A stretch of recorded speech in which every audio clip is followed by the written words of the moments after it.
শনিবার মুর্শিদাবাদ জেলা পরিষদ নিয়ে বিশেষ সভা করলেন রাজ্যের পুর ও নগর উন্নয়ন মন্ত্রী ফিরহাদ হাকিম। বহরমপুর মুর্শিদাবাদ জেলা তৃণমূল কংগ্রেস কার্যালয়ে মন্ত্রীর বিশেষ সভায় ছিলেন জেলা সভাপতি অপূর্ব সরকার, জঙ্গিপুরের সাংসদ খলিলুর রহমান, জেলা পরিষদ সভাধিপতি রুবিয়া সুলতানা, মেন্টর মোহাম্মদ সোহরব, কো মেন্টর শাওনী সিংহ রায় সহ একাধিক বিধায়ক, তৃণমূলের নেতা কর্মীরা, জেলা পরিষদ সদস্যরা, পদাধিকারীরা। দীর্ঘক্ষণ হয় আলোচনা সভা। জেলা পরিষদ নিয়ে বিশেষ সভা শেষে কি বললেন মন্ত্রী?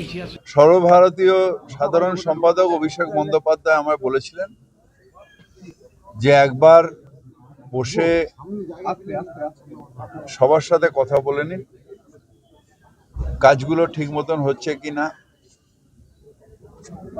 আপাসের কাজগুলো জেলায় ঠিক মতন হচ্ছে কিনা এটা একবার জেনে নিন,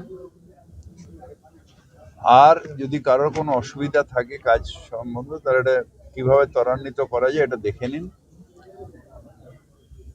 আমি সেইটা করার জন্য এখানে এসেছি। মন্ত্রীর বিশেষ সভা নিয়ে সমালোচনায় সরব হয় বিরোধী শিবির। কটাক্ষ চড়েন জনতা উন্নয়ন পার্টির চেয়ারম্যান তথা বিধায়ক হুমায়ুন কবির। আজকে পঞ্চায়েত মন্ত্রী আছে, আরবান দপ্তরের সমস্যার সমাধান করতে পারে না, তার বিরুদ্ধে দুর্নীতির অভিযোগে তার বিরুদ্ধে ইডি বা সিবিআই তাদের বিরুদ্ধে তদন্ত করছে, আর তিনি চলে আসছেন পঞ্চায়েত দপ্তরের জেলা পরিষদের সমাধান করতে। এগুলো তো বড় ঘোলাটে মনে হয় আর গোলমেলে মনে হয়।